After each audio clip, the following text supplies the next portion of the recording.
como siempre, no solamente a nuestras compañeras de la filial Heredia y todas las asociadas de nuestra querida provincia, sino también un saludo cariñoso para todas aquellas mujeres que se encuentran esta tarde conectadas para el desarrollo de este taller que pertenecen a otras filiales a nivel nacional. Muchísimas gracias, mil bendiciones para todas. Y todo este tipo de trabajo es el que ha hecho que las mujeres hoy en día estemos más empoderadas, que tengamos mayor conocimiento, hayamos crecido, no solamente en lo político, sino también en lo profesional y en la parte emocional. Muchas gracias a todas, que sea de mucho provecho. El tema de hoy es muy importante y sobre todo para las compañeras que están en el ejercicio. Creo que este tema que va a desarrollar don Luis es parte del cierre del tema que ya habíamos iniciado, es el cierre de esta parte. Así es que les deseo mucho provecho, cualquier duda pues que la realicen, pero de verdad un placer y muy halagada de ver caritas por ahí siempre que nos hemos encontrado, otras algunas nuevas, pero bueno, bienvenidas a todas, muchas gracias a las compañeras de la filial Heredia que estuvieron de acuerdo en el desarrollo de esto, al apoyo de la Junta Nacional y también sobre todo el apoyo y el cariño para Yosmar, que siempre nos ayuda con la plataforma para que esto sea una realidad. Muy buenas tardes y nos vemos al final y que sea de buen provecho para todos. Mil gracias, se les quiere mucho.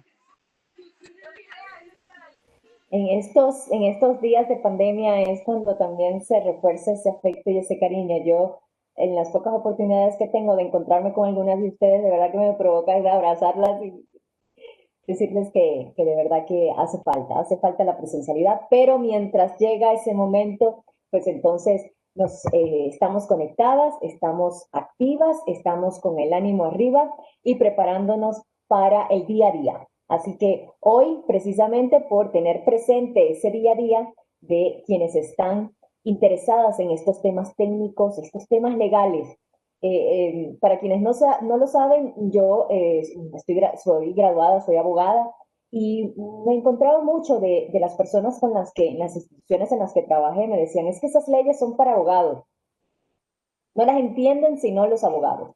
Y les decía, y lo comentaba también con Luis, es importante que se pueda comprender que las leyes no son para los abogados, esos son apenas nuestros instrumentos, las leyes son para todos los ciudadanos. Y precisamente, si no es comprensible o conocida por los ciudadanos, pues entonces esa ley no está cumpliendo su cometido. Hoy tenemos entonces el abordaje de temas y de procedimientos legales, que no significa que sean complejos ni enredados ni de poco entender. Nos interesa saberlo porque nos afecta y porque nos afectan tenemos que conocerlo y tenemos también que saber cómo afrontar las situaciones que se nos presentan. Entonces hoy es la continuación del tema que iniciamos hace semanas atrás sobre procedimientos urbanísticos. Y hoy vamos a ver la segunda parte, una parte especial en donde se va a tratar, ya en la primera, Luis, te pediría que hiciéramos un recuento muy breve de lo que vimos en la parte inicial de este curso, que está también disponible en el canal YouTube de RECOM para quienes quieran verlo con detalle, no, pues aquí lo tienen a disposición. Pero hoy vamos a hablar de certificados de suelos. Certificados de suelos, fraccionamientos y urbanización. Así que de verdad que muchísimas gracias, Luis Álvarez, abogado, nos va a estar acompañando en los minutos que siguen y decirles que él es especialista, no es un abogado generalista, es un especialista en derecho municipal y por supuesto asesor de algunos cuantos consejos municipales, así que maneja muy bien este tema. Y bueno, Luis, quiero darte la bienvenida, asesor de la RECOM, así que es un gusto poder también por este medio estar trabajando de la mano contigo.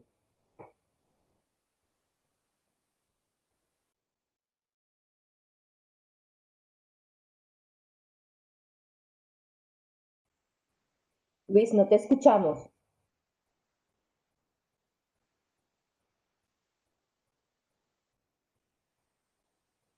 Sí, aparece tu micrófono apagado.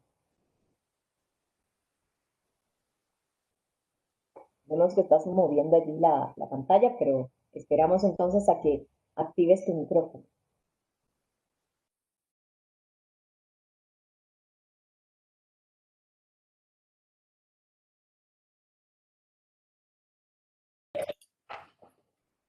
Bueno, buenas tardes. Tuvimos ahí un problemita técnico. Vamos a iniciar el día de hoy con una recapitulación de lo que iniciamos o trabajamos en la ocasión anterior. En el proceso urbanístico hemos tenido varios cursos que incluso hemos estado dando en el Colegio de Abogados y vamos a empezar donde nos quedamos la vez pasada. Estamos viendo la pantalla, Josh. Correcto, estamos viendo la pantalla para poder hacer ese recuento. Está bien. Bueno, muchas gracias por estar en este curso, a todas las estimables compañeras del RECOM. Mi nombre es Luis Álvarez, soy abogado especialista en Derecho Municipal. Tengo 28 años de trabajar con el régimen municipal como abogado. Y en estos años, pues, uno de los temas que más inquietan a las municipalidades es el tema de procedimientos urbanísticos.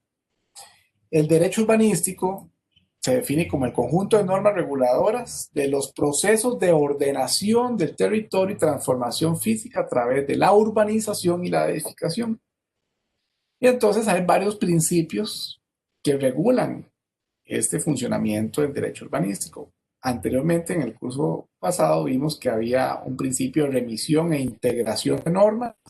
No es solo una norma la que regula el derecho urbanístico, no es que haya un solo código, no, hay un montón de normas, la ley de planificación urbana, el reglamento para el control nacional de fraccionamientos y urbanizaciones, la ley forestal, la constitución política que habla de derechos de edificar, el derecho de propiedad, el derecho ambiental, y se conjugan todas estas normas para que funcionen. Es este engranaje que ustedes más o menos están viendo ahorita, trabajando en todas estas normas legales.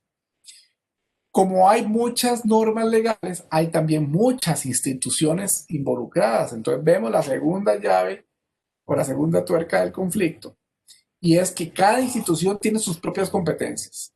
El INBU tiene las suyas, el Ministerio de Ambiente tiene las suyas, el Colegio Federado de Ingenieros y Arquitectos tiene otra, los bomberos tienen otra, el MINAE tiene otra, el SENARA, Sistema Nacional de Riesgo y Llaveramiento, tiene otra. Cada una de las instituciones tiene su rol. La municipalidad es la última que entra a jugar y es el último eslabón de la cadena, pero todas las demás han participado antes. Las normas urbanísticas tienen que ser públicas, tienen que publicitarse para tener valor. Un principio adicional es de perdurabilidad, y es que el tema de construir es un asunto que para todo el mundo interesa, que no sea solamente cuestión de días. Eso tiene que generar compatibilidad de intereses, los intereses públicos con los intereses privados. No es solamente el desarrollador tratando de sacar el mayor provecho, el propietario tratando de sacarle la mayor rentabilidad a su propiedad, sino también la municipalidad y las demás instituciones tratando de armonizar ese interés privado con el interés público. Y por supuesto el derecho de edificar o edificabilidad, lo que en derecho se conoce como el jus edificandi, el derecho de construir del propietario. Entonces, habíamos dicho que el urbanismo en realidad representa un elemento básico de la competencia de las municipalidades, sin el cual la municipalidad no existiría por sí sola. Entonces, el urbanismo es inherente a las municipalidades. Las municipalidades administran un territorio de acuerdo al artículo 4 del Código Municipal, y ese territorio, evidentemente, es un territorio que tiene propiedades que se construyen, se edifican, se explotan, se armonizan en los intereses públicos y privados. Aquí, entonces, que fue básicamente todas estas presentaciones que vimos la vez pasada, llegábamos a un tema donde la municipalidad, en el proceso de planificación y de control, tiene una serie de competencias que son exclusivas de la municipalidad. Nadie más que la municipalidad es la responsable de planificar, pero a la vez de planificar tiene también que controlar y controlar que los procesos que se van dando conforme a la planificación. Voy a ponerles un ejemplo. Pongamos que la municipalidad de Heredia, que hoy no tiene plan regulador, en el cantón de Heredia Central, el proceso del plan regulador está en trámite. En la provincia hoy solo tenemos 3 cantones con planes reguladores: San Isidro, Flores y Belén. El de Belén, aprobado en los años 90, fue el primer plan regulador de la provincia. El de San Isidro, aprobado en el año 2005, y el de Flores, aprobado en el año 2008. Fuera de esos cantones, todos los demás lo tienen en trámite, en curso, no están en este momento aprobados y por lo tanto no están vigentes. Sin embargo, este proceso de planificación es exclusivo de la municipalidad. Entonces, la municipalidad de Heredia, por ejemplo, podría decir: a mí me interesa que la población de mi cantón se concentre en los centros de ciudad ya existentes. Yo no quiero grandes expansiones de urbanismo. O bien podría decir: no, yo quiero que mi cantón se extienda y sea todo un cantón urbano, y que las áreas que en este momento no están desarrolladas se desarrollen a nivel urbano. Bueno, es un tema de que la municipalidad tendrá que definir y planificar en un plan o en un instrumento que se conoce entonces como plan regulador. Y en ese plan regulador, en muchas ocasiones tenemos también zonas. Estas zonas son las zonas que en algún momento determinado nos llevan a determinar cuáles son las áreas urbanas, cuáles son las áreas públicas, cuáles son las áreas que se dedican al comercio y a la industria. ¿Cómo determina la municipalidad que se cumpla esa normativa? Con los mecanismos de control. Entonces, en este punto, tendríamos que decir que el proceso de planificación es el instrumento preliminar o preparatorio que comprende la relación entre los medios y los fines, y constituye una herramienta importantísima para la toma de decisiones a corto, mediano y largo plazo por parte de la administración pública. La Ley de Planificación Urbana, en el artículo 15, dice que estas no son meras reglas de ordenación. No es que se me ocurrió a mí que tenemos que tener esas reglas o se le ocurrió a un diputado. No, no. Es la esencia de las municipalidades. Desde la antigüedad las municipalidades se han ordenado. En la antigua Grecia existían unas zonas determinadas de gobierno. Esas zonas de gobierno eran diferentes de las zonas de residencia de los ciudadanos, pero también había zonas de mercados. De manera que esta forma de planificar no es algo que se nos ocurrió ahora. Si ustedes ven, por ejemplo, la mayoría de los cantones tienen o tenían una plaza. Ahora generalmente hay un parque, pero era una plaza. Frente a la plaza estaba la iglesia. Al otro lado estaba la municipalidad. También estaba la escuela. Y por otro lado había otros centros de gobierno importantes. Bueno, esto no es casualidad. Estas eran ordenanzas del Imperio Español de cómo tenían que ordenarse sus ciudades. Igualmente, hoy en día, las municipalidades que antes se ordenaban como cabildos, hoy son las sustantivas para ordenar urbanísticamente su territorio, que se define como un proceso en el cual se genera una localización racional, funcional y equilibrada de actividades humanas, el uso del suelo y la edificación. Por supuesto que afecta el medio físico. Las propiedades se transforman y se transforman de acuerdo a intereses que afectan a las personas en lo particular, como a los propietarios que quieran tal vez construir un determinado edificio, o en lo colectivo o social al resto de la población que se puede ver afectada o beneficiada con ese interés del particular de desarrollar.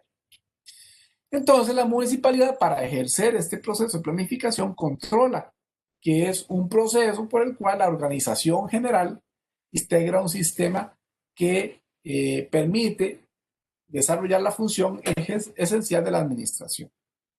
Ahora bien, desde el punto de vista legal, esto se basa en la autonomía o territorialidad. De acuerdo al artículo 169 de la Constitución Política, los intereses y servicios locales de cada cantón están a cargo del gobierno municipal. En el artículo 170 de la Constitución dice que las municipalidades son autónomas. ¿Qué son las municipalidades? En esencia son entidades de naturaleza territorial.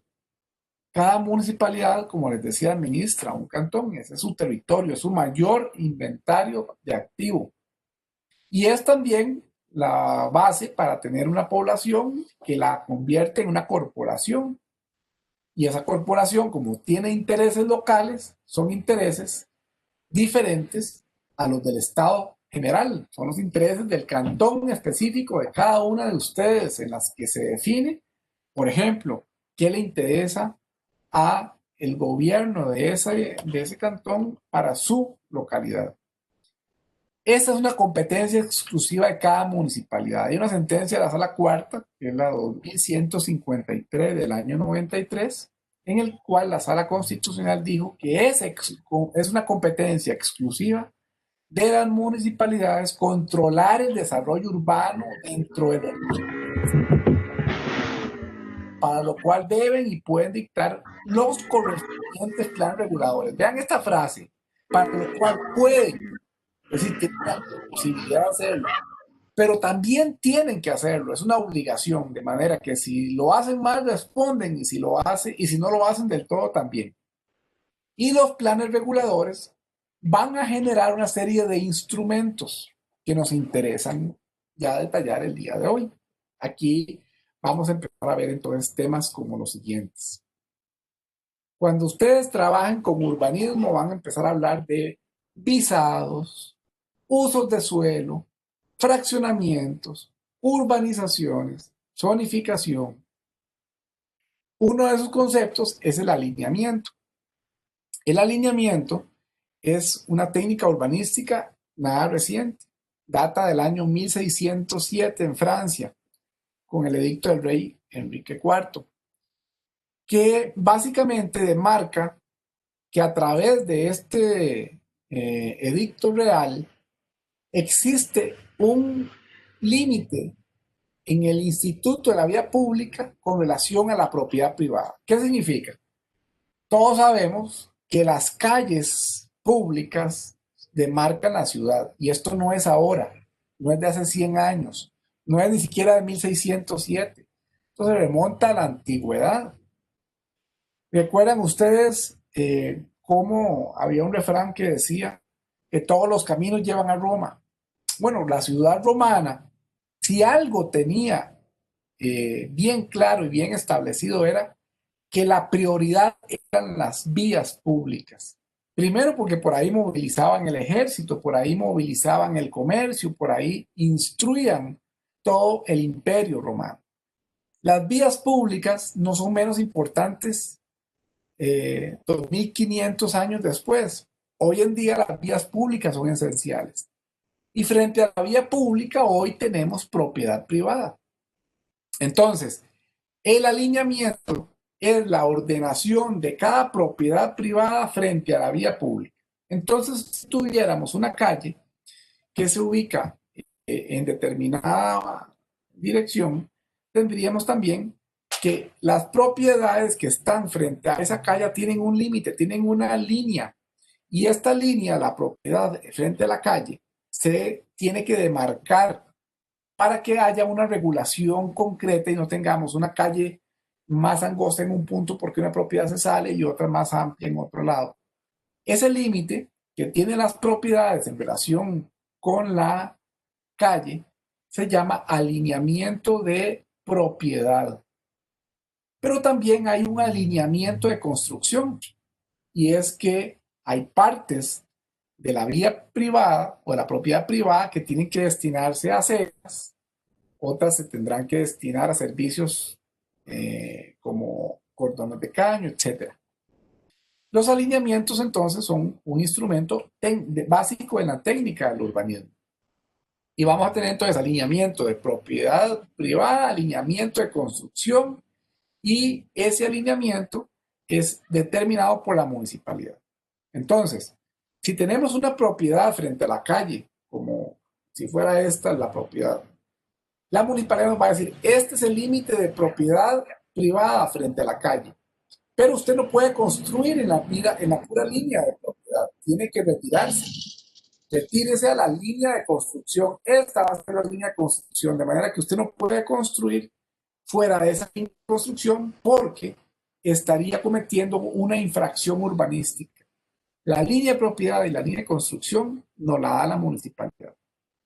Hay varios alineamientos que nos va dando la municipalidad de acuerdo a algunas leyes que establecen cierto respeto a ciertas áreas de protección. Por ejemplo, en el artículo 33 de la ley forestal se dice que se declara un área de protección con una franja de 15 metros en zona rural y 10 metros en zona urbana en los ríos o en las riberas de los ríos, quebradas y arroyos.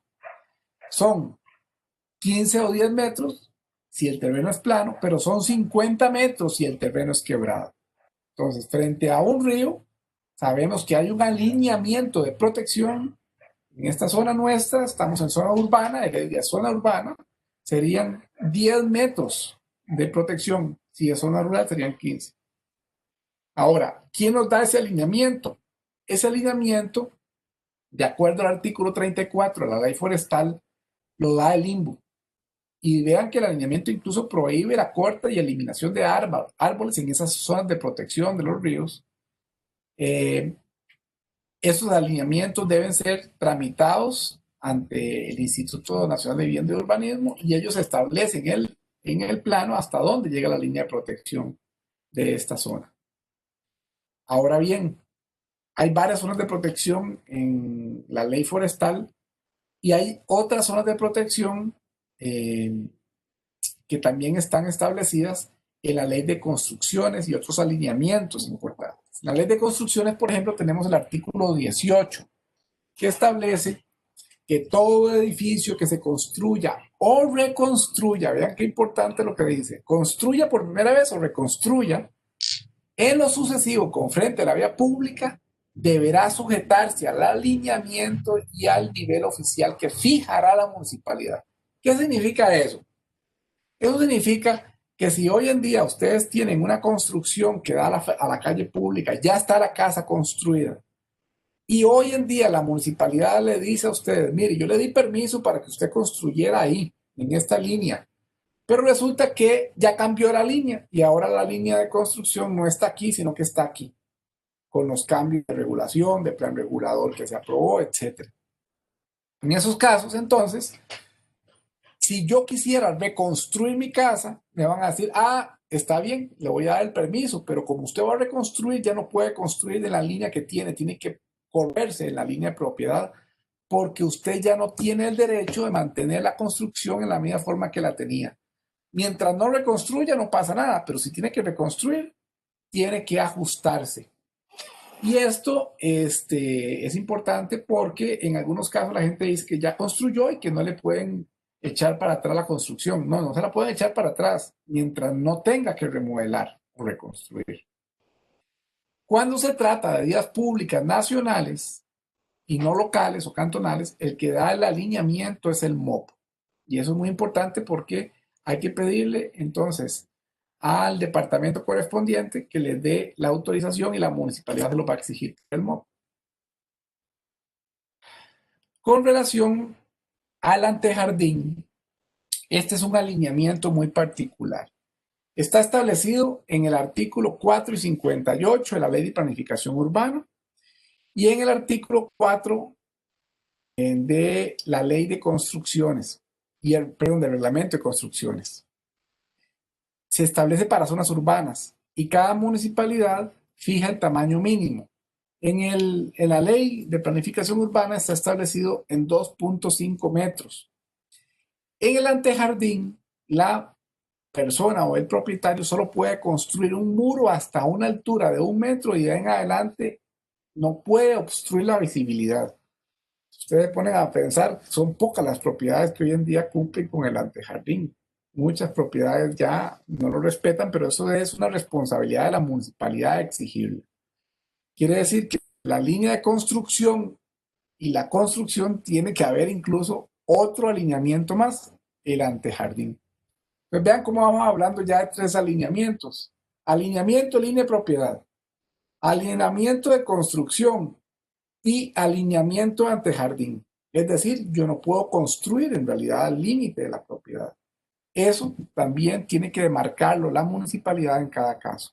Y es una competencia que también, de acuerdo a la Sala Constitucional, es posible porque es un límite constitucional y legal al derecho de propiedad. No es que me están quitando la propiedad, no, es que yo la puedo construir, pero tengo que respetar también los parámetros técnicos y legales para la construcción. Eso está establecido en el artículo, en la sentencia 6419 del año 93 y en la 4957 del año 96 de la Sala Constitucional. Con relación a los temas de alineamiento, también tenemos que hablar de otros temas como la zonificación. ¿Qué es la zonificación? Bueno, resulta que como no en todas las municipalidades hay plan regulador, es más fácil entender cuando hay un plan regulador, porque cada plan regulador le da un nombre a la zonificación o a la zona. Por ejemplo, donde se ubica la propiedad de ustedes, habría una zona que se llama zona institucional, zona industrial, zona comercial, zona de protección, etc. Dependiendo de la zona que establezca el plan regulador para cada región, es entonces una zona de división territorial para usos muy específicos según la planificación de desarrollo que haya tenido la municipalidad para cada zona específica. Entonces, en el artículo 16 de la Ley de Planificación Urbana encontramos que de acuerdo a los objetivos que definen los propios y diversos organismos de gobierno y la administración del Estado, el plan regulador local contendrá los siguientes elementos. El uso de la tierra que se muestre conforme a la situación,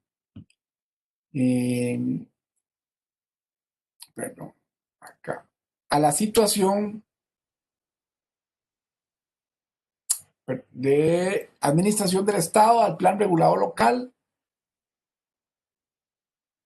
y diría, perdón que se mueve la pantalla, dice, la zonificación determina el uso de la tierra que muestre la situación y distribución de terrenos respecto a la vivienda, comercio, industria, educación, recreación, fines públicos y cualquier otro fin o destino pertinente. Y los principales reglamentos del desarrollo urbano serán los de zonificación. Vemos entonces cómo en estos casos, cuando hablamos de zonificación, estaríamos diciendo cómo fue que la municipalidad decidió ordenar los usos para vivienda, comercio, industria, educación, recreación y fines. Y cada zona tiene una prioridad. De manera que podría haber zonas en las cuales no es posible establecer, por ejemplo, un uso de residencia porque el uso principal es comercial.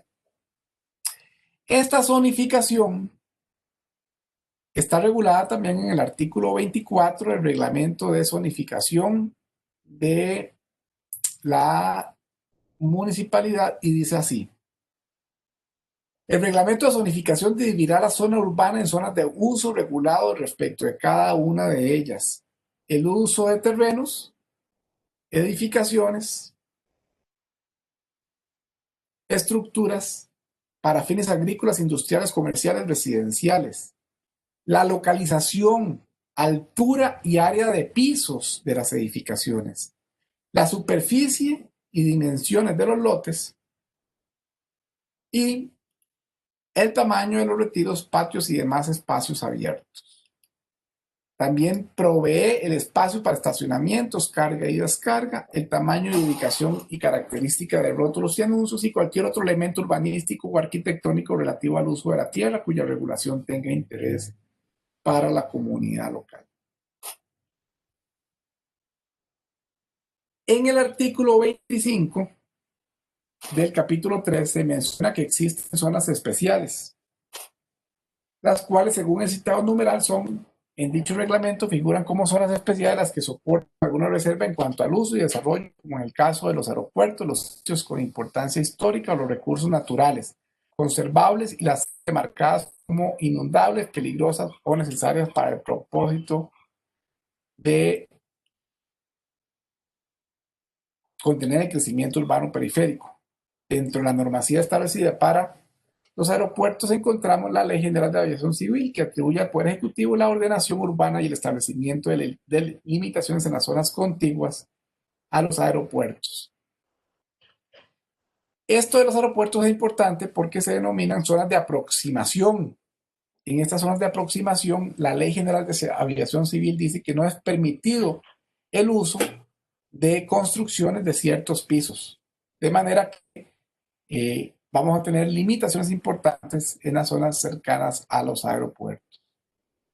¿Hasta aquí tenemos alguna pregunta?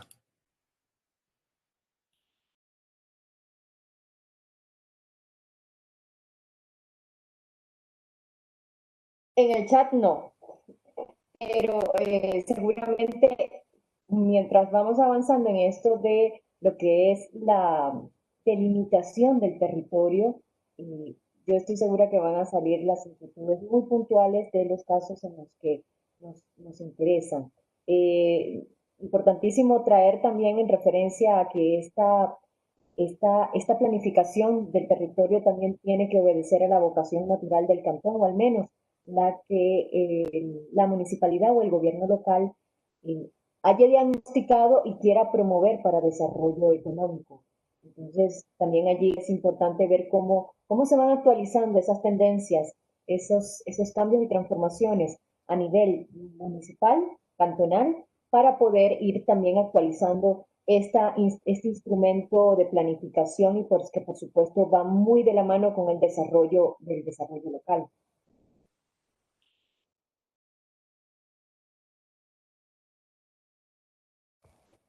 Luis, tu micrófono está Sí, silenciado. correcto. Perdón.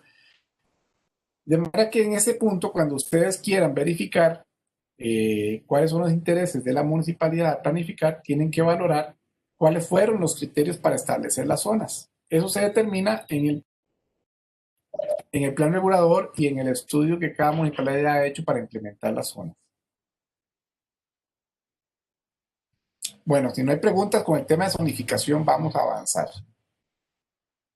Aquí tenemos las normas de la Dirección General de Aviación Civil, que autoriza construcciones, instalaciones y plantaciones en las zonas de servidumbre aeronáutica, que es lo que se conoce como el cono de aproximación de los aeropuertos. Y definimos que respecto de la zonificación también hay algunas otras leyes que están relacionadas con el tema de definición de las zonas de interés municipal. Por ejemplo, la ley de patrimonio histórico arquitectónico, porque podrían haber zonas que tengan eventualmente algún área que esté afectada por este tipo de patrimonio, áreas de cierta restricción para el desarrollo y construcción. Tenemos en el caso de las municipalidades costeras la ley de la zona marítimo terrestre que limita el uso de la propiedad en las costas. Tenemos la ley forestal, de la cual ya vimos el artículo 33 que establece zonas de protección, pero también tenemos la ley de aguas que establece, por ejemplo, que hay zonas de protección alrededor de las nacientes. En el caso de las nacientes, básicamente existen tres tipos de naciente. La naciente intermitente, que tiene una zona de protección de 50 metros, en la cual no se puede construir nada. Las nacientes permanentes, que tienen una zona de protección de 100 metros. Y las nacientes captadas para consumo humano, que tienen una zona de protección de 200 metros. En esa zona de protección no se pueden autorizar construcciones si hay un alineamiento que tiene que respetarse. ¿Cómo controla la municipalidad los usos de las propiedades? A través de la certificación del uso de suelo. Y aquí tenemos entonces la definición de uso de suelo. El certificado del uso de suelo es lo que normalmente pedimos cuando queremos hacer un trámite de una patente, de un permiso de construcción, tal y como lo regula el artículo 28 de la Ley de Planificación Urbana, es un acto administrativo declarativo mediante el cual no se crean, constituyen ni modifican derechos o situaciones subjetivas, de modo tal que ese artículo regula un tipo de acto administrativo declarativo. Es el acto que se llama certificación y se emite en ejercicio de la función y la potestad certificante de la administración, por medio del cual ésta acredita la verdad real o formal de un hecho, una situación o relación, otorgándole certeza jurídica a la misma. Por ello, este tipo de acto administrativo se define como una declaración de conocimiento con la finalidad de asegurar la verdad de lo que en él se contenga. ¿Qué significa? Significa que con uso de suelo ustedes no tienen un derecho a lo que dice el uso de suelo que pueden hacer. Ustedes piden un uso de suelo y el uso de suelo dice que el terreno está habilitado para el uso comercial. Ustedes pueden pedir una patente comercial, o si les dice que sí pueden construir, les puede decir si puede construir para uso residencial, les permitiría tramitar el uso residencial. Pero en realidad ustedes no pueden con el uso de suelo ni abrir un negocio ni construir en una propiedad. Es una certificación que dice cuál es el uso permitido. ¿Por qué no genera derechos? Porque ustedes con ese uso de suelo no tienen el derecho de reclamar un uso permanente a menos que constituyan el derecho con una licencia, como por ejemplo puede ser una patente o un permiso de construcción. Entonces, es un acto de certificación, pero como la certificación es una foto de la propiedad en un momento determinado, eso es como que ustedes vayan al registro civil el día de hoy y el día 13 de noviembre piden la certificación de estado civil y el registro civil les dice están solteras al 13 de noviembre. Ustedes con ese acto de certificación que dice que están solteras pueden ir donde un abogado o un sacerdote y se pueden casar. El sacerdote las casa, por decir algo, el 15 de noviembre. Y para el 1 de diciembre van y sacan otra certificación y va a decir que están casadas.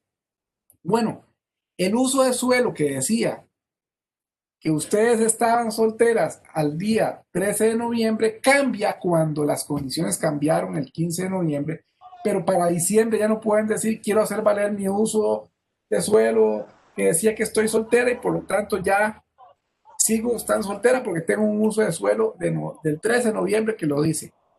No es así, porque las circunstancias cambiaron. Los usos de suelo se emiten con base en las zonas. Entonces, voy a poner el ejemplo de Heredia.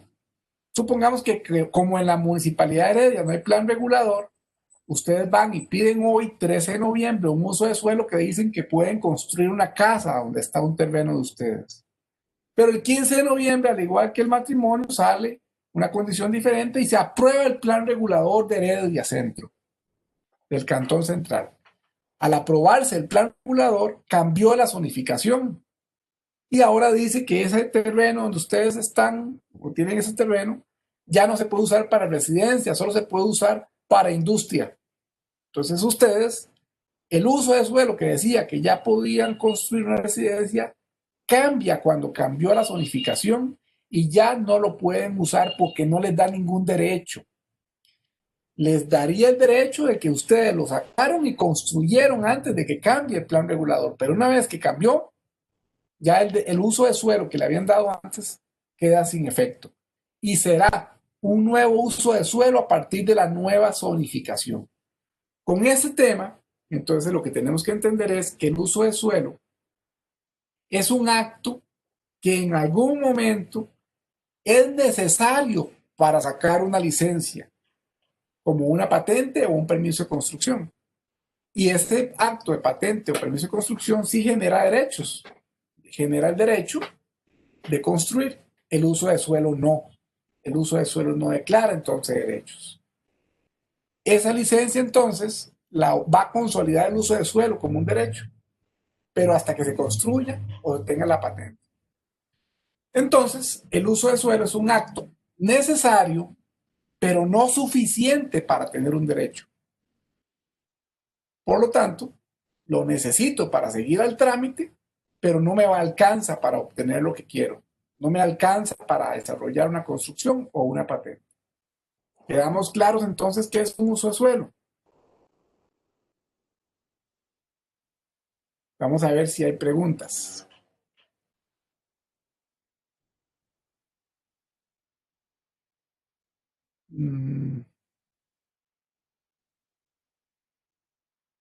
Ok. Ya luego compartiremos las transparencias para que les quede ahí de referencia. Ok. Con los certificados de uso de suelo, la Procuraduría también ha dicho que el certificado de uso de suelo del artículo 28 de la Ley de Planificación Urbana es solo un instrumento con el cual la administración acredita la conformidad o no de un pretendido uso, no un uso ya consolidado. ¿Por qué? Porque es el uso que yo le quiero dar, de un pretendido uso con lo establecido en el reglamento respectivo. En este sentido, da certeza jurídica respecto de la conformidad del uso que se pretende dar a un terreno con el uso del suelo que el reglamento permite. Ahí está clarísimo. Yo pretendo construir una vivienda en mi terreno. Voy y pido el uso de suelo y la municipalidad me va a decir, ok, su terreno está en esta zona. En esta zona, el uso que usted pretende es permitido o no es permitido. Si no es permitido, no puedo hacer una vivienda. No quiere decir que no puedo usar la propiedad. No, la puedo usar para lo que la zona me permita, pero no para una vivienda porque el orden que se estableció en el plan regulador así lo permite. Los planes reguladores tienen una naturaleza muy particular y es que si ustedes se dan cuenta, le imponen limitaciones a la propiedad privada. Y a muchos no les podrá no gustar porque dijeron, a mí me heredaron ese terreno y yo quiero aquí construir una casa. Bueno, pues resulta que la municipalidad determinó que ahí no se deben construir ya más casas, sino que el uso de esa zona es industrial, comercial, institucional, cualquier otro menos residencial. Por lo tanto, aunque ustedes quisieran, una vez implantada la zonificación, no van a poder hacerlo porque para eso se ocupa un orden. Ahora bien, aunque también la Procuraduría ha dicho esto del uso de suelo, la Sala Primera, la Corte Suprema de Justicia, que es la que tiene que ver con temas de lo contencioso administrativo, que es el tema que ubica a las municipalidades, también ha dicho lo siguiente. Dice que los certificados de uso de suelo no otorgan derechos subjetivos ni constituyen una situación jurídica consolidada. Pero es muy interesante porque la Sala Cuarta, que a veces hace un arroz con mango de algunos temas, algunas veces ha dicho, sí, el uso de suelo sí da derechos. Después dice, no, da derechos a medias. Después dice, no, da derechos, no da derechos del todo. Bueno, a veces a la Sala Cuarta no hay que creerle del todo porque la Sala Cuarta está integrada por 7 magistrados.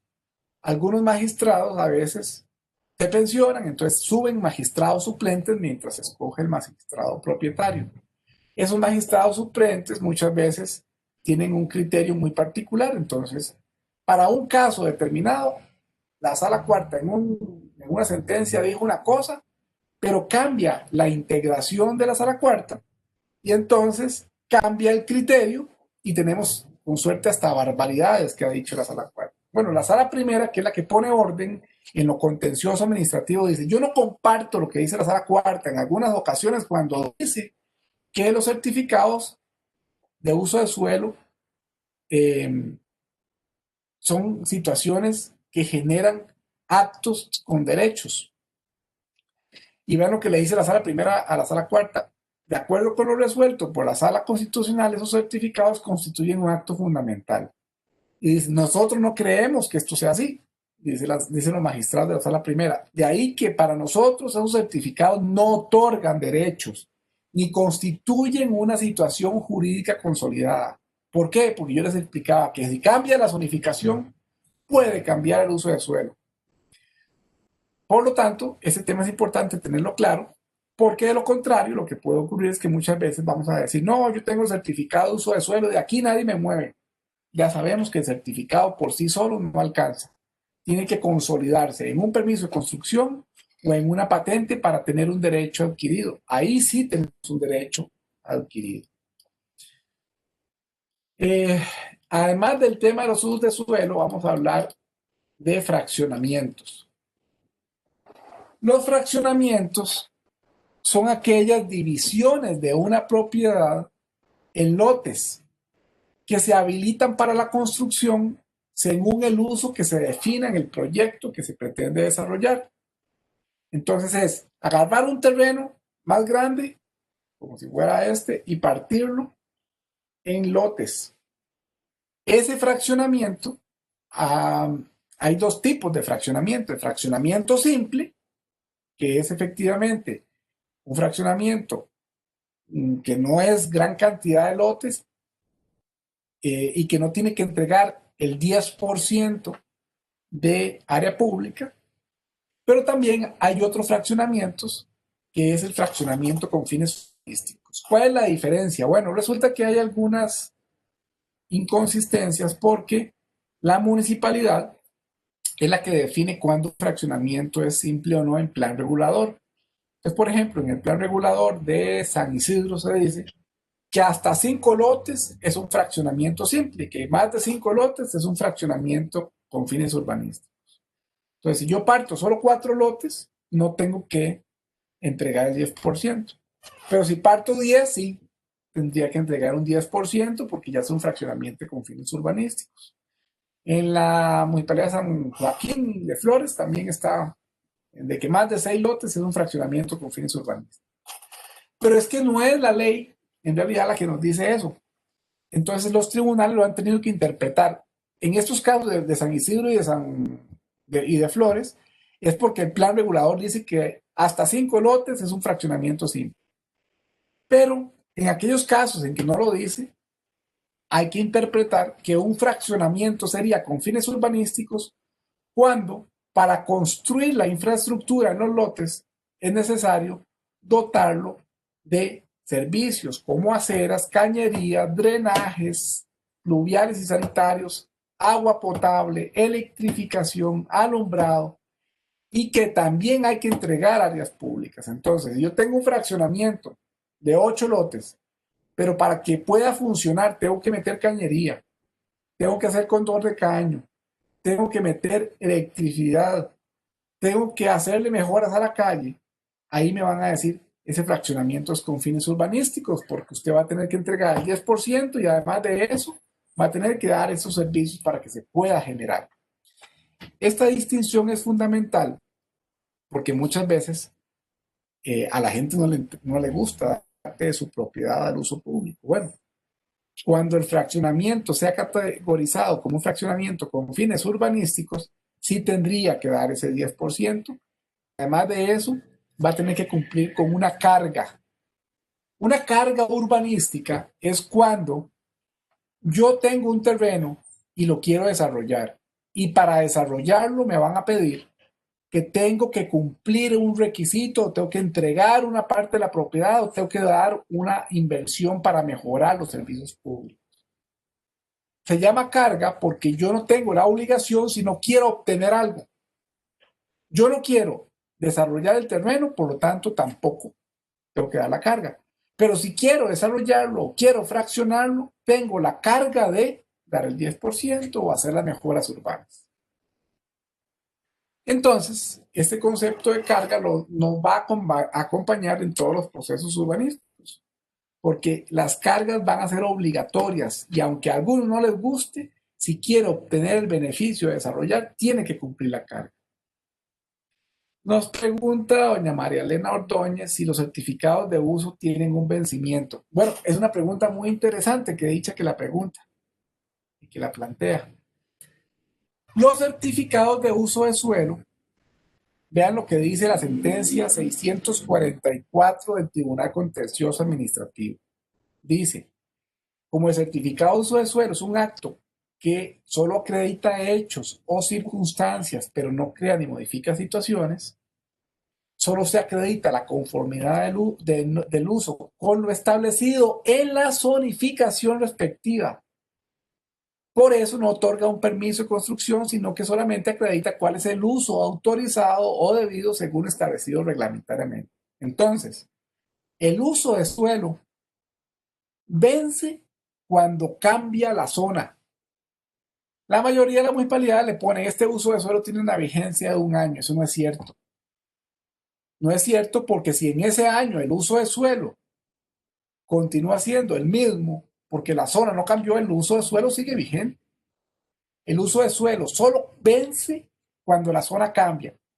Y eso podría ser muy irónico, porque cuando se aprobó el Plan Regulador de Flores, recuerdo yo, fue en abril del 2008 que se aprobó, había habido personas que habían sacado usos de suelo 1 o 2 meses antes, en marzo, en febrero del año 2008, habían sacado un uso de suelo que decía, uso de suelo de sus propiedades permitido para bodega.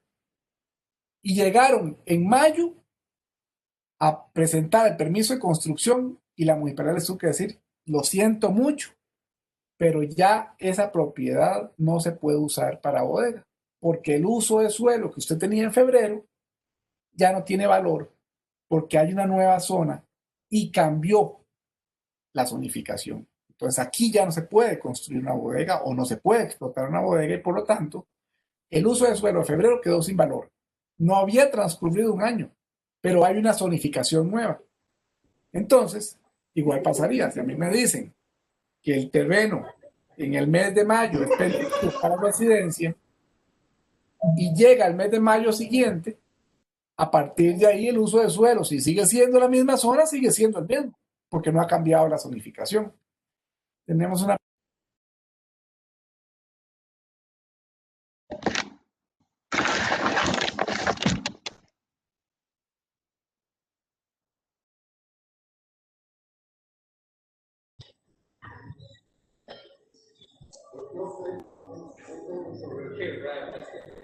Adelante con las preguntas.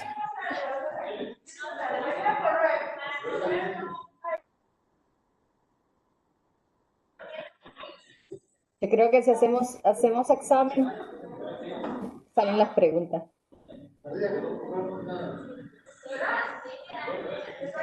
Sí.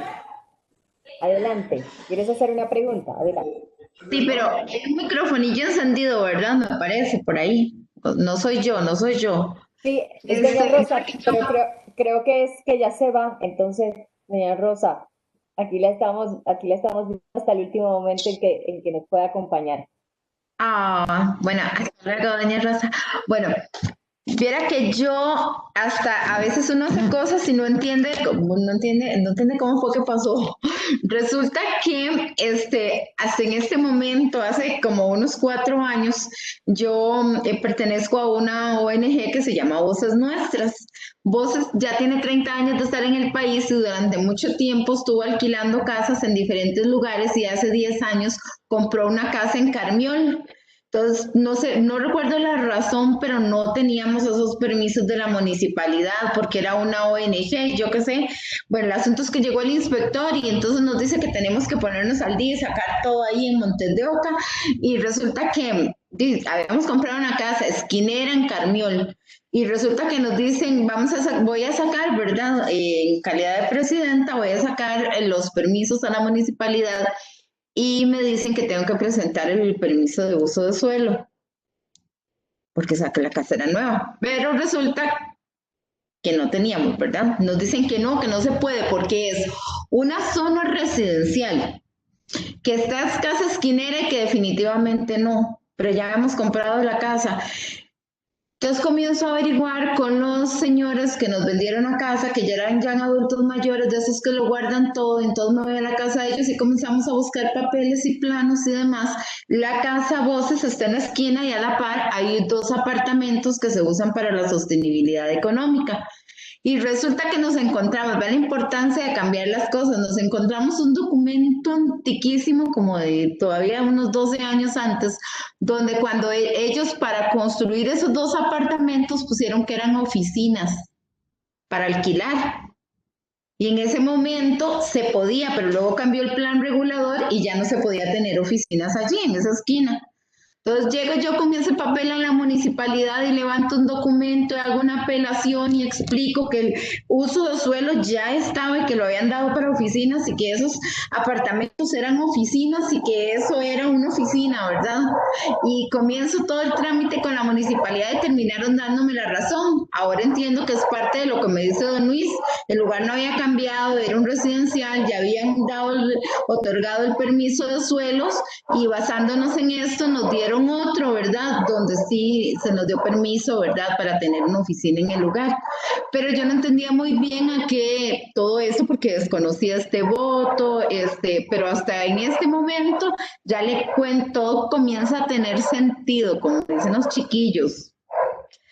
He aprendido muchísimo de verdad en esta sesión y es que a veces hay tanto que ocurre a nuestro alrededor, pero es que la ley es tan amplia que poder entender lo que deberíamos conocerlo, ya no se puede alegar desconocimiento y aquí me fue como el despertar, ¿verdad? Estudie, haga, conozca, porque lo que he aprendido en una tarde, de verdad que he disfrutado muchísimo, don Luis, todas las sesiones que nos ha dado, porque de verdad que ahí uno comienza a entender qué está mal, qué está bien, a qué le puedo echar mano y también para poderle explicar a la gente que muchas veces se queja porque no entiende cómo funciona. Si yo voy a entender un beneficio, yo tengo que ceder a que lo que la ley indica, ¿verdad? Que perder es ganar, si hay que ceder un 10% a la municipalidad, pero ¿cuál es el provecho que le voy a sacar yo? Y eso es lo que a veces las personas que viven en el cantón pues no comprenden. Así que muchísimas gracias.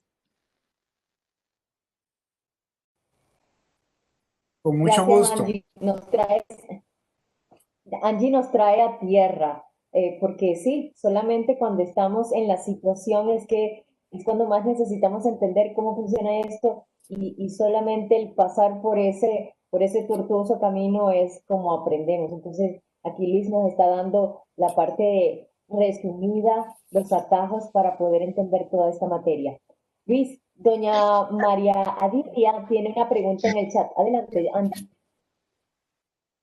Así cortito, y otra cosa que yo aprendí que don Luis nos decía un día hablando sobre lo de los tributos, hay que guardar los papeles, por lo menos algunos años, porque a veces, vea, y eso yo lo aprendí, la importancia de llevar un registro.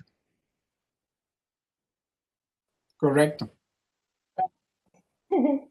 Sí. Luis, Bueno, doña parte de María lo que... Lilia en el chat sí, bueno, tengo aquí pendiente ya la para que vamos a después contar. de tu comentario les responda. Ok. Correcto, vamos a ver. En el tema de las cargas, que es lo que nos decía Angie, eso es muy importante. Mucha gente llega y se queja. Mire, que por qué tengo que entregarle un porcentaje a la municipalidad de mi terreno si es una herencia. Ya no, está bien. Si la persona no lo quiere entregar, no hay ningún problema, no lo entregue, pero tampoco tiene el derecho de pedir que se le permita fraccionar.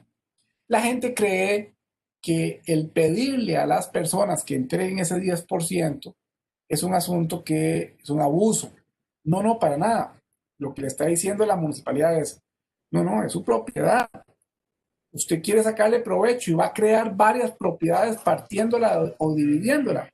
Está bien, pero eso va a generar un montón de necesidades para nosotros como municipalidad. Va a haber más gente viviendo. Entonces, una propiedad que antes era un terreno de 2.000 metros, lo quiero partir en lotes, podría partirlo, si no tengo plan regulador, en terrenos de 120 metros. Estamos hablando que puedo hacer 16 lotes. Entonces, la municipalidad, donde antes solo había un lote, ahora tengo 16. Y algo tengo que destinarle a esa población. Ellos ocupan parques, ellos ocupan servicios, ellos ocupan juegos para los chicos.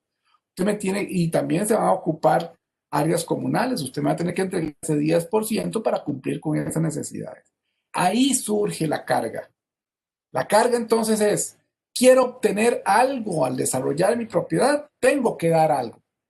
Es una posición ganar, ganar. Lo que pasa es que la gente cuando le dicen tiene que entregar un terreno, lo que piensa es, estoy perdiendo. No, se le va a permitir que saque provecho de su propiedad, pero también tiene que contribuir a las necesidades que crea ese provecho personal entregando una parte a los públicos. Entonces esto es algo que tiene que quedar muy claro. Si la persona no quiere dar el 10%, no desarrolla.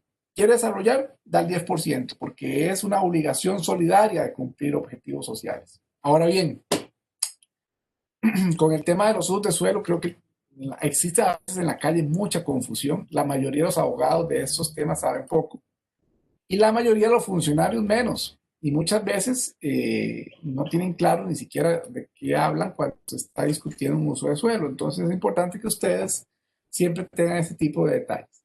Nos pregunta doña María Adilia Valverde que si en un terreno hay nacientes que aparecen y desaparecen, no son permanentes. Ok, si son nacientes que aparecen y desaparecen, en principio serían nacientes que se llaman intermitentes. Les decía que tienen un radio de protección de 50 metros. En 50 metros no puede construir. Ese es el radio de protección de las nacientes intermitentes. Las permanentes, que son las que están todo el tiempo, será de 100 metros. Y las de uso captado para consumo humano será de 200 metros. Ahora bien, existen además otros temas importantes que considerar, además de fraccionamientos.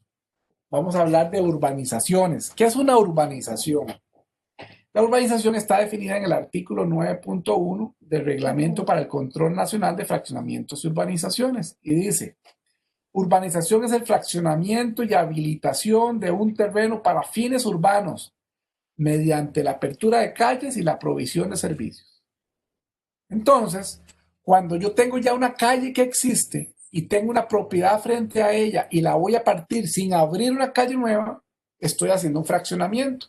Y ya vimos, puede ser simple o puede ser con fines urbanísticos. Pero cuando no tengo calle y quiero abrir en el terreno que tengo una calle, lo que estoy haciendo es una urbanización. Entonces tengo que seguir un proceso mucho más complejo, porque al abrir calles tengo que cumplir un montón de requisitos. Primero tengo que dotarla de todos los servicios. Por eso ven que ustedes, que un urbanizador tiene que tener dinero, porque tendrá que hacer la calle, las aceras, los cordones de caño, dotarla de electricidad, dotarla de agua y proveer la calle de todos los servicios que tendría, incluso más de los que probablemente tenga la municipalidad. Pero esa es la carga que tengo si quiero obtener el provecho de urbanizar. Por eso es que ahora, al venderse lotes en urbanización, es tan caro, porque el desarrollador tuvo que dotar esas calles de todos los servicios y además de eso constituir las calles.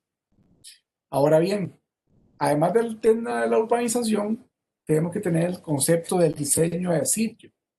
Cuando se hace una urbanización, hay un diseño de la propiedad que se llama mapa catastral o mosaico catastral. Este plano catastral es el que presenta la vialidad y el loteo al finalizar las obras y va a ser la base del visado de los lotes para segregar. Entonces, si en algún momento determinado ustedes quisieran saber qué tipo de uso tienen los lotes de una urbanización, van y piden el diseño de sitio. El diseño de sitio es como un mini plan regulador, porque dice cuáles son las áreas de calles, cuáles son los lotes de uso comercial, cuáles son los lotes de uso público y cuáles son los lotes de uso privado.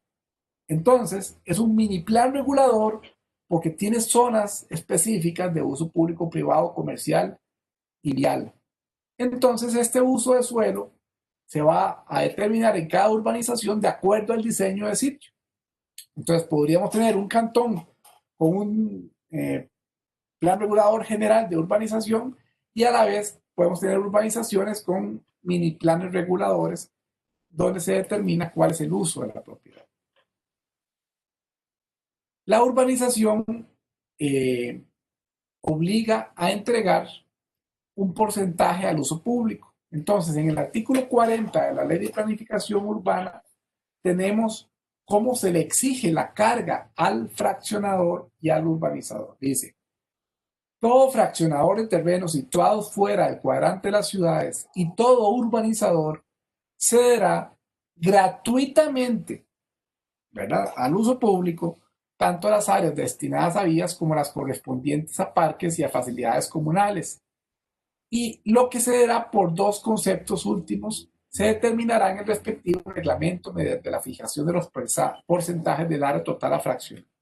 Pues el desarrollador, en el diseño de sitio, conforme se determinen los porcentajes que tiene que entregar según la municipalidad y la zonificación y el reglamento, tendrá que entregar al uso público gratuitamente esas áreas. Ahora, técnicamente no es gratuito porque la Procuraduría lo que dice es que el artículo 40, si bien preceptúa la obligación del urbanizador de ceder gratuitamente al uso público las áreas públicas, y el artículo 43 establece que el mapa o plano proporciona la porción de los tratados, es el instrumento, el registro especial fehaciente sobre la afectación a dominio público de esos terrenos o espacios públicos. Entonces, el diseño de sitio, una vez aprobado por la municipalidad, que como les comenté es el último eslabón de la cadena, primero se presenta al Colegio Federal de Ingenieros Arquitectos, después va al INPU, después a los bomberos, después al Ministerio de Salud, después a CETENA, etcétera, etcétera, y al final llega a la municipalidad, que es la última en aprobar. Una vez que la municipalidad aprueba, el diseño de sitio se convierte en un mapa oficial y es un conjunto de planos que en forma fehaciente determina cuál es el detalle de cada una de las propiedades. Vamos a ir al tema nada más de los visados, que me interesa que los veamos. ¿Qué es un visado? Pues ya hemos visto varios conceptos, ¿verdad? Hemos visto el concepto de uso de suelo, hemos visto el concepto de fraccionamiento, hemos visto el concepto de urbanización. Cuando yo tengo una propiedad y la quiero fraccionar, para poder fraccionarla tengo que cumplir con ciertas regulaciones de ley, como por ejemplo el tamaño, que tenga servicios, que tenga adecuada acceso a la vía pública.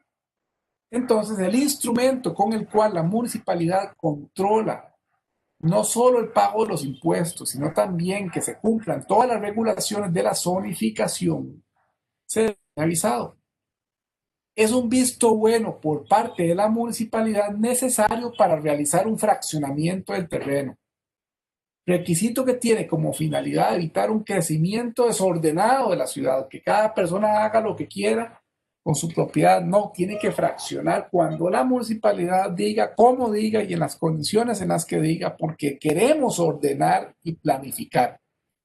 Entonces recuerden la primera parte de la presentación: planificación y control. Planifico lo que quiero por zonificación, controlo lo que quiero por visados. Y es aquí donde la municipalidad entonces tiene toda la fuerza de ley para poder ejercer ambas funciones: planificar y controlar. El visado es el último tema de esta cadena. Logro por medio del visado autorizar el fraccionamiento. Entonces vean qué interesante.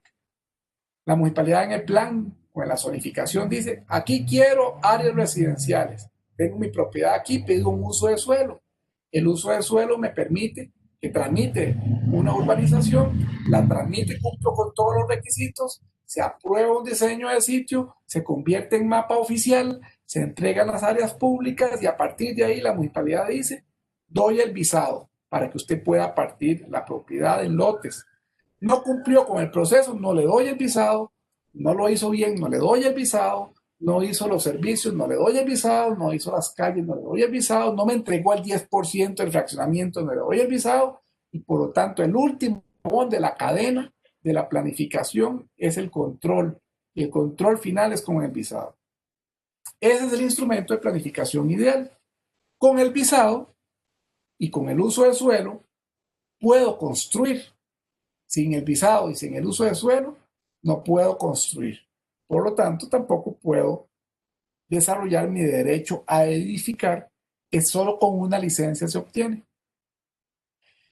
Bueno, creo que esos serían los conceptos básicos de los procesos urbanísticos, que creo que de hecho son bastantes para lo que hemos logrado abarcar. Y no sé si tienen dudas sobre estos temas que hemos hablado ahorita, que serían los que completan ya la charla.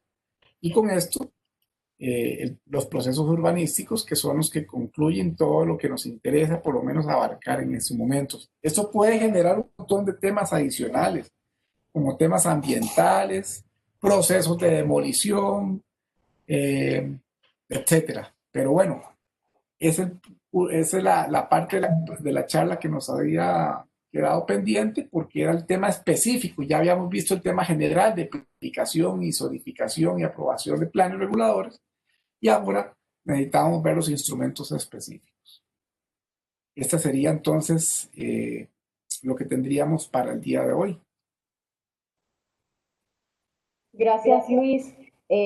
Quienes estén interesadas en hacer sus comentarios o compartir sus inquietudes, pues entonces doña Angie está de primera en la palabra. A ver,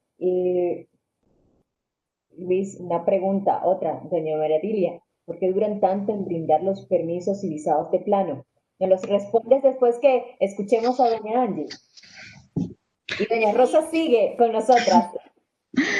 Yo no sé si es para esta o para una próxima, don Luis, porque yo en realidad tengo la fe, decía mi abuelita, de que usted nos siga capacitando, porque de verdad que cada charla nos abre más conocimiento y en mi caso me da más que pensar. Yo le había hecho a usted una consulta en algún momento, creo que en la primera charla. Yo decía, bueno, ya sabemos la gran responsabilidad que es para una persona que va a construir o para una persona que va a segregar, sacar los permisos de uso de suelos, porque tienen que ir de acuerdo a lo que el plan regulador dice.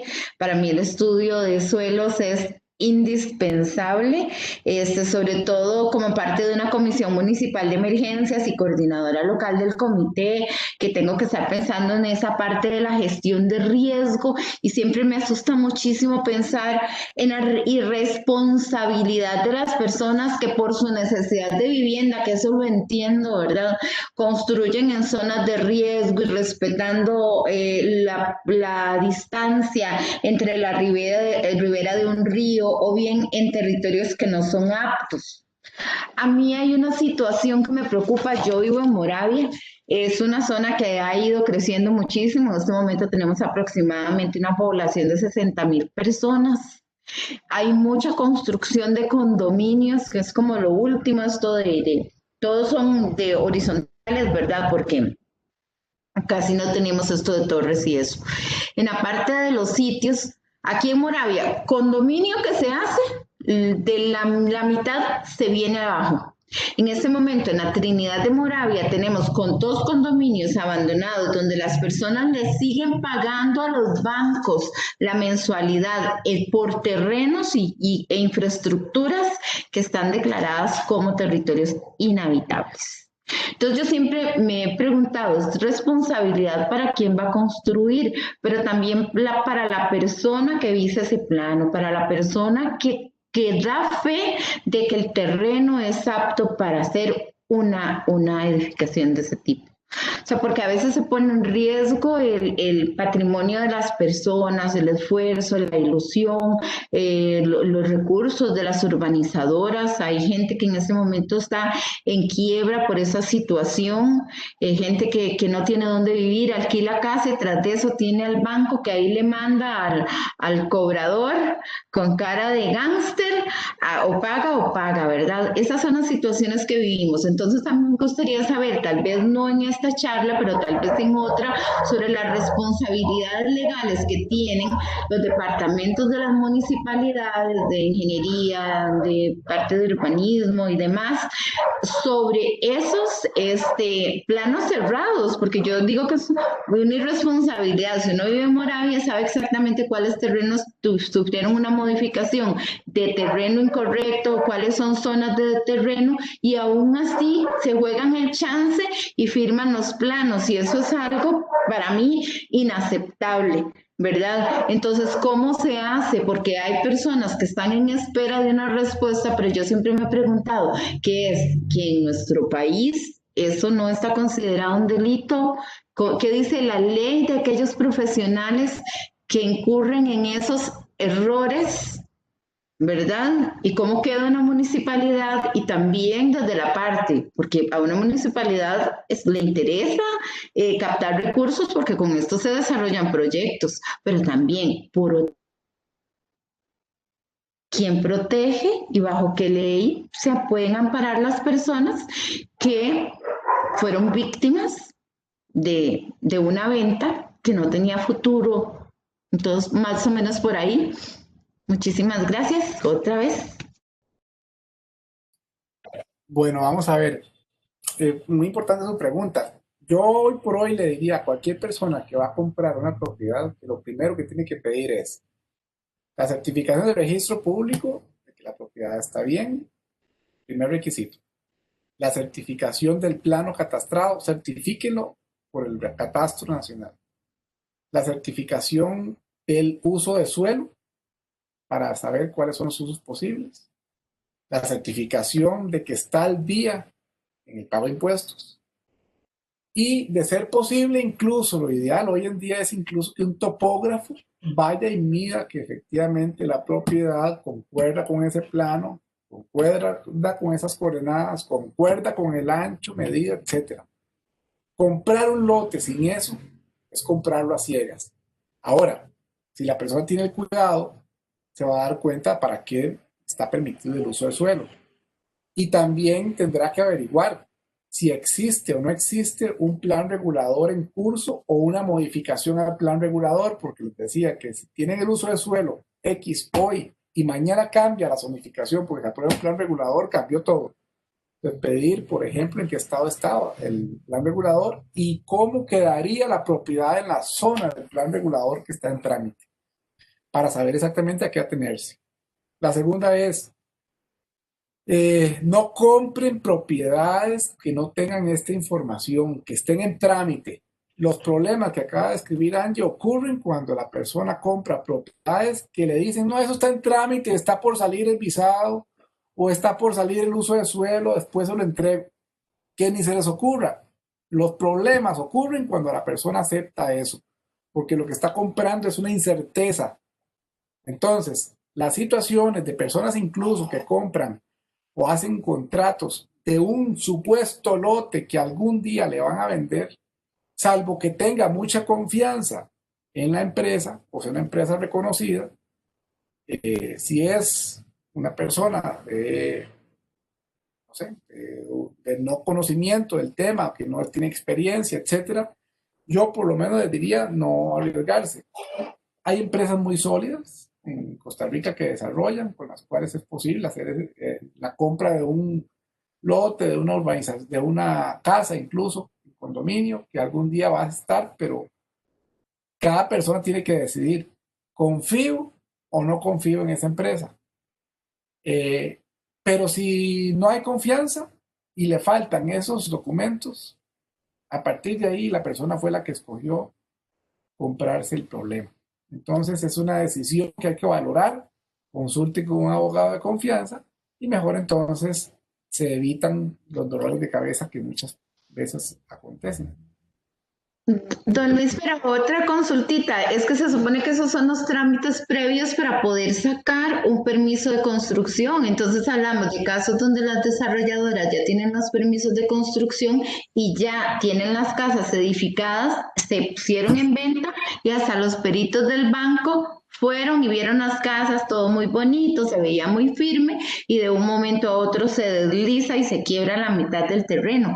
Esas cosas no solo ocurren en, digamos, en Moravia, porque yo sé que en todo el país, digo, uno que desde la Comisión Nacional de Emergencia nos ha dado capacitaciones que uno dice, uy, pero si eso es en todo lado, ¿verdad? Hasta en zonas donde uno dice, y ahí estaba.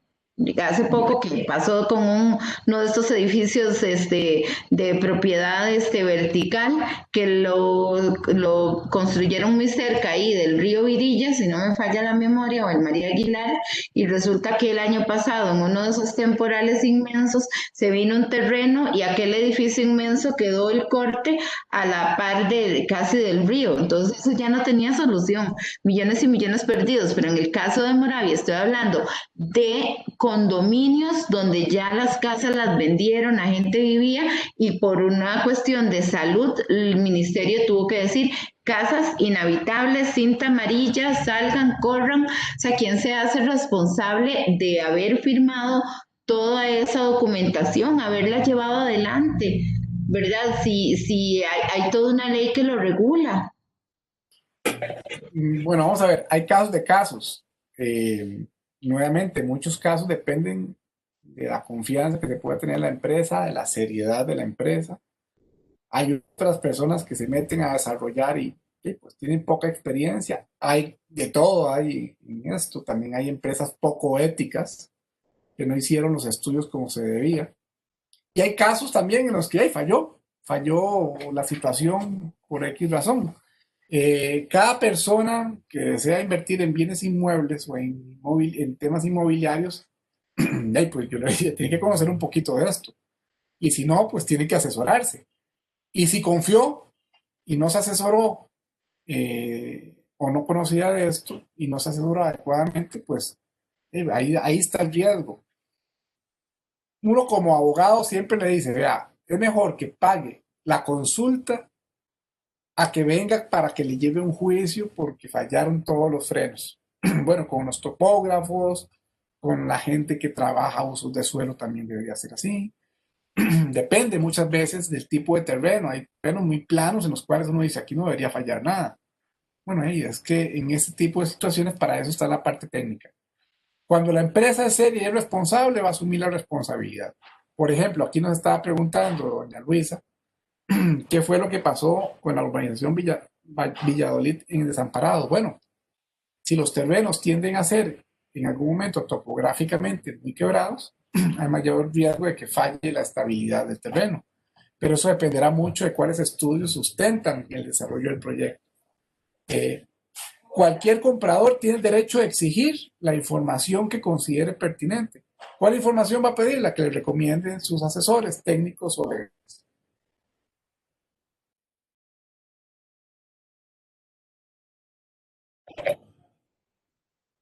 Luis, tenemos preguntas sobre las nacientes.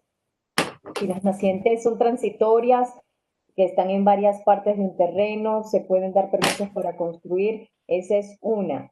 La otra es que precisamente porque son nacientes y se varían, pues entonces, eso me hizo. Vamos a ver. Sí, si hay en el terreno a construir nacientes que aparecen y desaparecen por tiempos, no son permanentes, se puede construir. Importantísimo eso de las nacientes. Vamos a ver. Cuando hay nacientes, quien certifica qué tipo de naciente es, si es permanente, intermitente, es el MINAE. Y el MINAE demarca el alineamiento de la naciente de acuerdo al tipo de naciente que se trata. Entonces, a veces no es un tema de daños. El tema es que si se construyó en el área de protección del radio de la naciente, la construcción es ilegal. Vamos, y uno de los temas que nos cuesta a todos, nos cuesta entender que no podemos asumir que es mejor pedir permiso que pedir perdón que pedir permiso. No, en permisos de construcción hay que tramitar el permiso y después construir. Pero aquí estamos acostumbrados a que hacemos algo, después lo hacemos más grande y después voy por el permiso. Cualquier obra fuera de licencia es ilegal y cualquier persona que quiera reclamarle a una municipalidad por haber construido y porque después le van a demoler, si no tiene la licencia en la mano, tiene una obra absolutamente ilegal. La municipalidad tiene el derecho de demoler y la obligación de demoler. Entonces el ciudadano no debe estar, mire que qué injusticia. No, discúlpeme. Usted sabía, porque nadie puede alegar ignorancia ante la ley, que tiene que tramitar una licencia de construcción para construir. Construyó sin licencia, asuma las consecuencias de la ilegalidad. Entonces, una persona que tiene un terreno con nacientes, ¿qué tiene que hacer? Ir al MINAE y pedirle al MINAE que le demarque el radio de protección de la naciente, que le defina qué tipo de naciente es y, por supuesto, tramitar la licencia sabiendo si hay nacientes intermitentes o permanentes.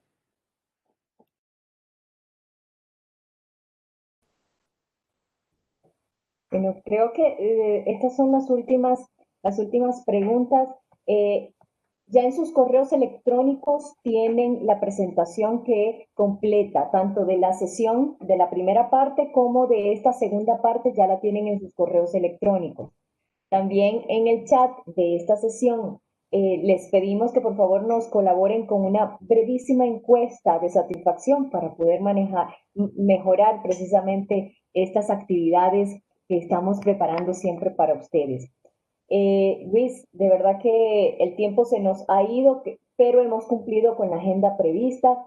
Si alguna persona tiene alguna otra pregunta antes de cerrar, pues entonces damos unos 3 segundos para que lo manifieste y si no, pues entonces darle la palabra a doña Marcela Guzmán, vicepresidenta de la filial Heredia, para que entonces, si no hay más comentarios, podamos estar haciendo el cierre antes de darle la palabra para que se despida Luis.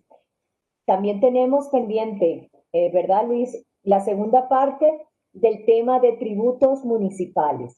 Así que esa va a ser la próxima semana, también promovida por la filial Heredia, el próximo viernes a esta misma hora, 4 de la tarde, con Luis. Esperamos podernos ver pronto. Entonces, antes de darle la palabra a doña Marcela, Luis, las últimas palabras y luego doña Marcela cierra.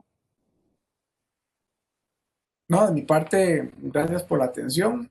Espero que estos aportes les sirvan a ustedes para tomar decisiones, para participar, para seguir adelante con sus gestiones en el municipalismo y para aclarar la duda a la gente que les pregunten sobre los temas que normalmente tan complejos se ven en el tema urbanístico. Muchas gracias a todas. Muchas gracias, don Luis. Muy, muy interesante. Doña, Cada vez aprendemos más con usted. Muchísimas gracias, don Luis. De verdad que uno no desea que termine. Muchísimas gracias a la Recom y a la filial Heredia, a todas las filiales por estos espacios. De verdad, Yosimar, muchísimas gracias. De verdad que hay un antes y un después de cada charla. Aquí. Gracias, don Luis. doña Marcela, cerramos entonces con su saludo de la Junta. Bueno, buenas tardes a todas y a don Luis. Agradecerle a don Luis esta oportunidad que nos da de seguir aprendiendo y extendiendo el conocimiento para la labor que desde los consejos municipales, para las que estamos activas, realizamos, o desde la administración, de acuerdo al cargo que tengan, y para las que todavía no están activas, pues es un aliciente de tener este conocimiento para que en algún momento puedan volver a incorporarse en la gestión pública. Desde la filial Heredia les agradecemos a todas por la participación. Siempre queremos desde la Junta Directiva organizar actividades que sean de aprendizaje para que nos sirvan en el cargo que estemos ocupando y también para la vida, porque al final y al cabo, como vemos este tema, también lo aplicamos si en lo personal vamos a hacer algún trámite, ¿verdad? No solo en la responsabilidad del cargo. Importante para las que somos miembros de un consejo municipal que tienen la oportunidad de aprobar gestiones, ¿verdad? Estos temas, porque cuando lleguen proyectos urbanísticos y que corresponda aprobar desde el Consejo Municipal, es muy importante este conocimiento. Entonces, tenerlo en el tapete y seguir investigando en la ley, en el mismo Código Municipal, en la Ley de Planificación Urbana, en el Reglamento de Fraccionamientos. Todo esto es necesario para que podamos ejercer el cargo de una forma responsable. No olvidemos que conocimiento es poder, pero también es responsabilidad, y de lo que nosotras en los cargos ejerzamos y hagamos con responsabilidad, pues nos podemos salvar hasta de un proceso judicial, ¿verdad? Y de que civilmente tengamos que responder por alguna mala gestión. Entonces, importantísimo que podamos conocer estos temas. Agradecerle a la coordinación técnica de RECON, a la Junta Directiva Nacional, a Yosmar, porque siempre nos dan un gran apoyo en todas las actividades que realizamos, y a doña Heidi, que también nos da un gran apoyo en la coordinación de estas actividades, y a todas las compañeras de la Junta Directiva de la filial y a las miembros de la filial Heredia. Invitarlas para que en la próxima capacitación también se nos unan y puedan invitar a las demás compañeras. Creo que es importante que estos espacios se aprovechen, porque si estas charlas fueran pagadas, sabemos que son bastante onerosas, pero con esta forma que tenemos de coordinación con RECOM, pues podemos facilitarnos y aprender más. Entonces, hacerles ese llamado, que nos incorporemos a participar y que incorporemos además compañeras de las municipalidades. Muchas gracias y buenas tardes. Buenas tardes. Entonces, para finalizar, la foto de costumbre de cierre, quienes nos quieran acompañar encendiendo su cámara y regalándonos y compartiendo esa bonita sonrisa para iniciar este fin de semana de descanso, para las que podamos descansar, para las que no, pues bueno, adelante. Seguimos en el camino. Bueno, entonces a la cuenta de 3. 1, 2, 3. Mil gracias, feliz noche, feliz fin de semana, cuídense mucho, nos vemos la próxima semana, atentas en el Facebook, que tenemos 3 actividades la semana entrante y sé que les va a gustar. Un abrazo. Muchísimas gracias a todas, qué gusto. Yosimar, un abrazo, don Luis, muchísimas gracias.